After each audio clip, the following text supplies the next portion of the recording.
were doing the walkover, which we probably should have broadcasted today. Louis C.K. was telling us a horrific flying story. We told our little story, which now sounds like a cute little airy plane ride. Yeah. When we had to fly in during the storms into a Newark airport After our Vegas show. After the Vegas show, and it was quite the bimpy ride on the way in.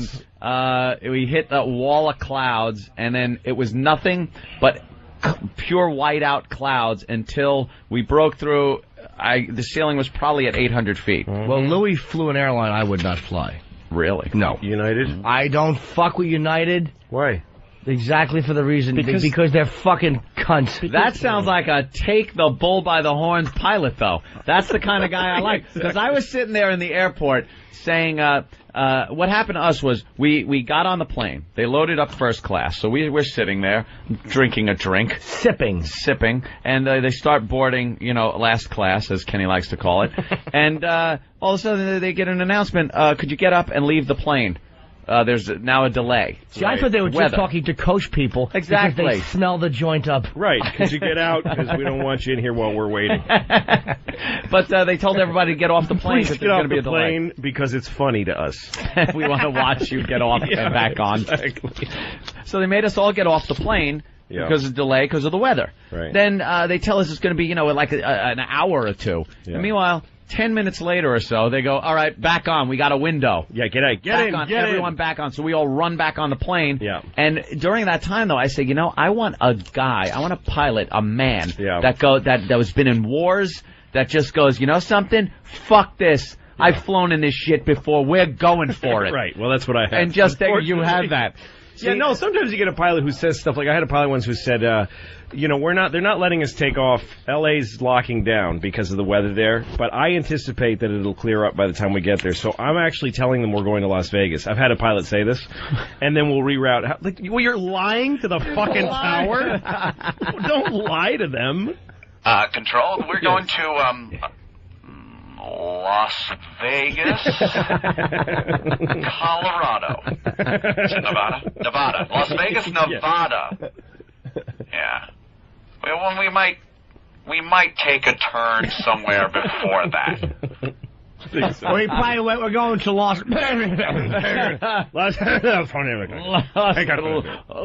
Las Guardia. But so this guy, we're sitting at the gate waiting, and then he said that actually the delay isn't because of the weather, it's because the fuel gauge is broken on the plane. Of course it is a hunk of shit airline. But we had somebody... They still have the ashtrays in the bathrooms. Yeah, That equipment is old. That's why I can't fly United. I had to once, and I saw, ashtrays they still didn't take out of the bathroom, which means, wow, this plane's pretty old. And then they had a razor dispenser or something. Yeah, you could actually get a razor blade on You could shave. Yes. Right here in the plane, you can shave if you want. The miracle of modern flight. Yes. Fucking nice. Light up a lucky strike and join us on a transcontinental flight with no stops. It's the miracle. As soon as I saw the old ashtrays, and it might not have been United, but it was some airline, it was a white knuckler all the way. Yes, and the seats have that kind of 60s Mike Brady kind of pattern on them. Oh, great. If the seats are old, how old is the engine, really? Exactly. You're going to tell me they replaced them. Great. That's still not going to give me comfort. But contact. Contact. Yeah, the engines are made from space-age polymers. Yes. So the guy says the fuel gauge is broken, but we filled up the tanks, we topped them off, and we had someone climb up and look in the tank. That's what you do when you have a motorcycle. And you don't want to know, yeah, exactly. You don't want to know that there's a dude, you want to think that something really weird and scientific is... Right. It's like a dude looked in the Some guy wing. looked. I hope that dude is not a fucking idiot. Now I have to hope... Well, you hope he has depth perception. yeah. And hoping he's not just hung over oh, yeah, I checked. Exactly. Did you check the wing? I fucking checked. Of course I did. Shut up. Fuck you. Fuck all those people on that plane. But since they tell me there's a little, minor thing that's broken, I'm like, what else is broken on the plane? Yeah, exactly. And usually when your car breaks down, it's not one thing. All of a sudden, everything is breaking at the same time. But here's the thing. This was like a little time-release capsule of terror that he left with us because he said, this is no problem because we know we have more than enough fuel to get there. Sure. Because it's full. That would be more than we need, and we can even circle for a little while with that amount of fuel. So then we get to LaGuardia, and we're circling and circling and circling, and then he says, we've only got 20 minutes worth of fuel left. How the fuck does he know that Over the when the loudspeaker? fuel gauge is broken? Yeah. Yes. He did a math problem in his head. He Probably. did it. He did it through time. But look, he's saying he knows how many hours you can fly on a certain amount of fuel. Yeah. But if maybe there's more stress on the engine when it's going through Nice bad weather. headwind. If he's 5 minutes off, we're gonna drop from the sky like a set of Avianca. fucking car keys. Avianca did that. Yeah. Right into Long Island, yeah. So he goes, we got 20 minutes of fuel left, and LaGuardia is, trying to shut down, but it's minute to minute. So we're going to go ahead and make an approach to LaGuardia Airport. And as we get closer, if it gets bad, we'll divert and use the last of our fuel to land in Allentown, Pennsylvania. We have enough fuel to do exactly that maneuver. Oh my God. So then he starts coming in. We'll divert to a place where there's lots of big open divert. fields where innocent people won't be killed. We will He was telling you. divert to the Verrazano Narrows. Ladies and gentlemen, one thing you won't have to worry about is fire. There is no fuel left in the tanks. Yes, exactly. We are doing 500 miles an hour, but Yes. you won't burn. Thank No. you. But so he starts coming and we start dropping down into the clouds. And it's the ugliest fucking... I mean, the clouds are yellow and brown out the window. It was nasty. Well, you And were there's listening water. to on thing, right? Yeah, and so me and the guy next to me, the fucking two idiots, we put on the headphones and listen to the channel that you can listen to the tower. You can listen to your plane talking to the tower. And so he says, United 266, we're making an approach. And then we hear LaGuardia Tower say, do not land 266. The winds are far too heavy. It's not safe for landing. We're shutting down. Don't go, divert right now. How do you not pull the headphones off and just make believe you didn't hear it? And the guy says, we can't divert now. We have only 4 minutes tops of fuel left. Holy. So we have to come in. Oh, And the tower's saying it's not a good idea, but go ahead because what else are you going to do? Give it a shot. Give it a shot, Jim. All right, hot shot. And right at that moment, the stewardess comes up to you. Would you like to have some coffee? Yeah, no exactly. clue. Smiling. Yeah, no, the flight attendants are all strapped in and invisible. They're nowhere to be seen. Yeah. And I'm holding on, like it's going to help, I'm holding on to my fucking window, like the edges of the window.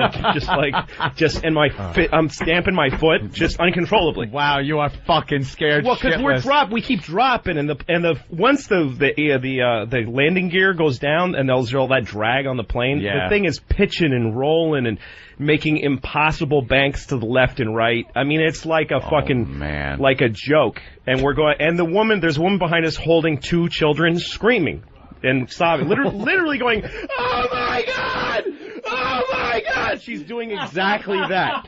That's the soundtrack for everyone on the plane. Oh my God, that's horrible. And she's got tears bursting like she's on a fucking train to fucking Auschwitz. No, I gotta die! She's saying her kids with her. She's saying we're gonna die to her kids. She's telling her kids are gonna die. Fan-fucking-tastic. Yeah, and for the pilot sounding stressed. Even more than I've heard black box recorders, and the pilot is like sounds like he's smoking a cigarette till the second before death. He's like, "We only have 4 minutes of fuel. We can't divert." Like he sounded like that. You probably thought you were watching a movie. Oh no, it was like wow, this is great. Why wouldn't this be death? If I wasn't on this plane, this would be great awesome. to listen to. This is well directed. Yeah, I love this movie. I love the woman in the back seat. She was awesome. And we drop out of the clouds, and we see where we are. We are so close to those fucking Queens housing projects that are in the X shape. Yep. Like it's like the nightmares you have. If the wing were to tip over, we'd hit. You're hitting it. And we're going. I've gone over those housing projects thousands of times. I fly all the time. We're going so fucking fast. We're flying like we're just shooting over Queens. Man. And even the most Texan tough guy passengers that were from Denver that were on that plane are like, "Whoa, hey!" It's like, "Oh, hey, oh!" And it was so bad that when just to jump ahead for a second, when I got in the cab, the cabbie said, "I saw that plane come in. That looked bad." Like cabbies on the ground watching that one because we're the only assholes that fucking landed. No one else was coming in. And so we're coming in, and the plane I'm convinced we're hitting the BQE. We're gonna just whatever it is, and we hit the ground so fucking hard, and my heart is racing, and I had tears in my eyes, just involuntary, just tears coming down my face. Like, what are these? And the pilot says, "Ladies and gentlemen, you are free to turn on your cell phones and call your loved ones."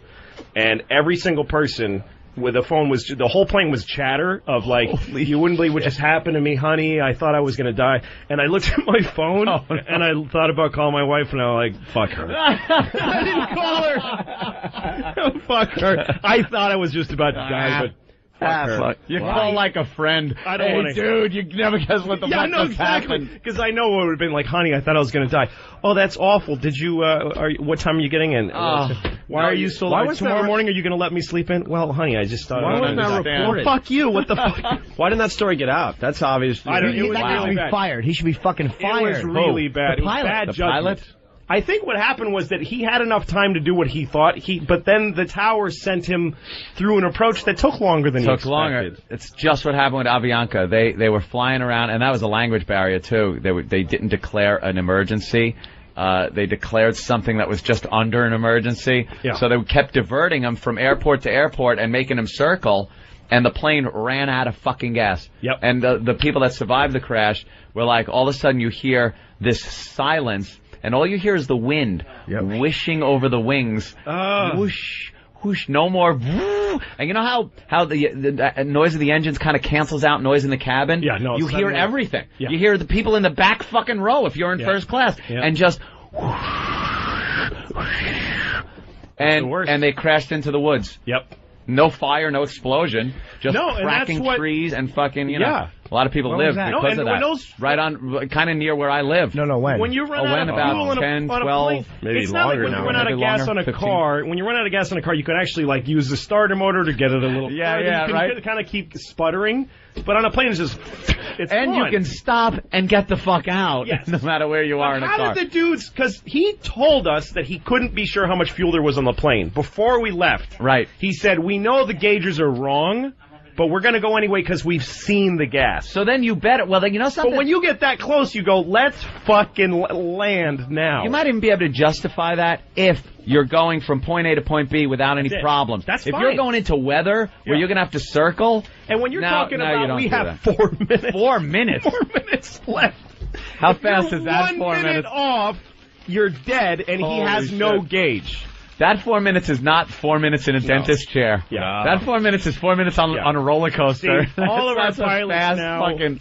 all of our pilots are Vietnam combat tested pilots, but they're also fucked up Vietnam vets that kind of don't give a shit. They see That's some what I shit. want. Yeah. They just think you're a bunch of faggots whining on the back of Yeah, the all plane. you people that call me a baby killer, we're going in. Yeah. It was 1990? Avianca. All right. Well, why don't we take a break and continue? That's Fucking awful. That's a great. That is a story. harrowing experience. Worst flight ever for you, I guess, right? Easily. I mean, Yeah. I'm on a fucking platinum and 15 Yeah, different airlines. I fly a million miles, constantly. probably. Yeah. I fly through bad weather all the. I sleep through it. I don't give a shit. I Yeah. actually have often turned to people around me on planes that look scared and said, "I've seen this. This is nothing. Don't worry. I don't care. I like flying." The lady behind me, by the way, I kept yelling back, "We're okay!" Like I kept yelling at her. And I was We're yelling gonna at be myself. okay. We're gonna be okay. Fucking torture. Oh, There was man. something Worst about thing I ever went through. there was something about flying on Sunday because you could feel it in the air when we were in Vegas. We're getting ready to go. We're like, wow, I think this one's gonna be a bad one today. It was man. tense. Because we also have flown in a lot of bad weather, but nothing like this past Sunday. It got so fucking quiet in the cabin when we were Yeah. bouncing around in the clouds. And Patrice turns around and goes, "I just want to," and to all of us, he goes kind of loud. He goes, "I just want to tell you, I love you all," and then turns back around. And the second we landed, he went, "Look, it got a little crazy back there. I got a little scared. Yeah.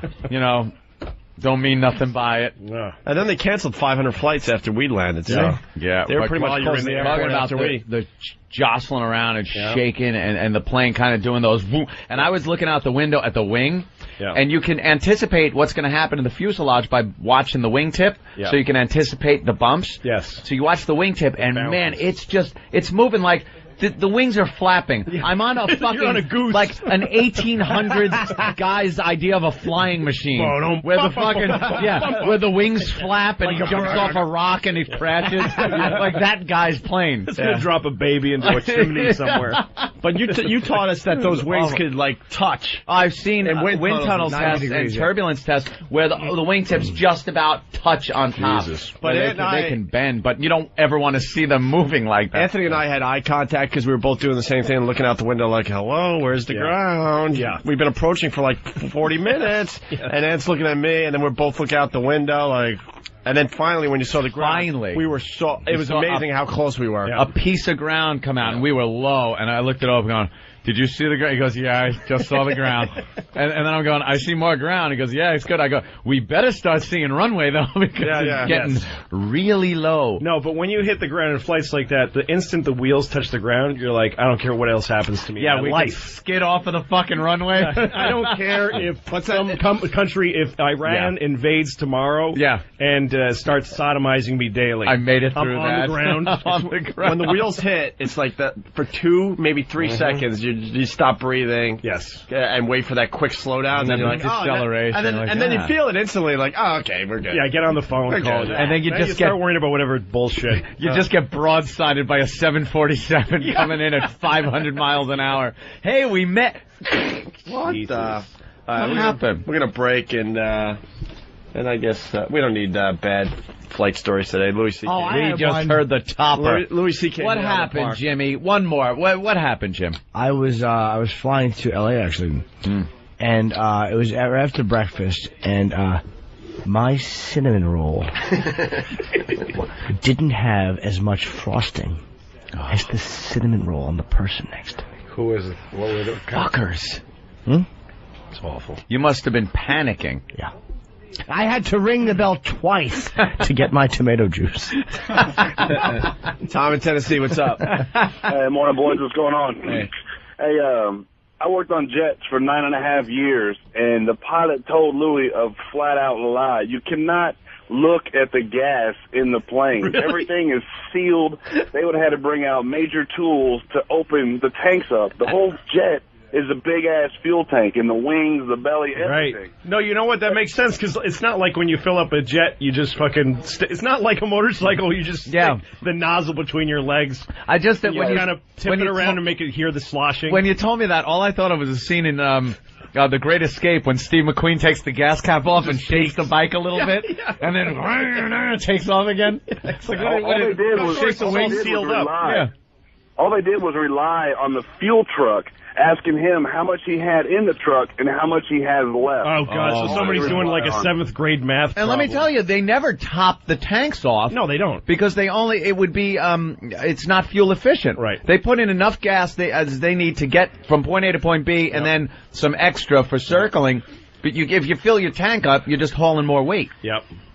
So they had just enough. Thanks, pal. That makes 4 minutes is frightening. This is really funny. Steve on Long Island, go ahead. I just wanted to relate a quick story. When I was going back to college upstate, we took a Cessna up there, and we got some ice on our wings. Uh-oh. And I looked down, bro, and we weren't moving. And all of a sudden, I look at the pilot, and I go, are we going to go down? And he didn't answer, and my buddy in the back goes, we're all going to die! It was the sickest shit. What happened? All my life. And we were going backwards because of all the ice on the wings, man. Oh, that was scary. Going backwards? It might have looked that way, sir. It's crazy. Like a piece of paper. All right. And fluttering then a dragon came along. Yeah. That's right. Plucked us out of the sky. Don't call the show again. You should have hit a mountain, you cunt.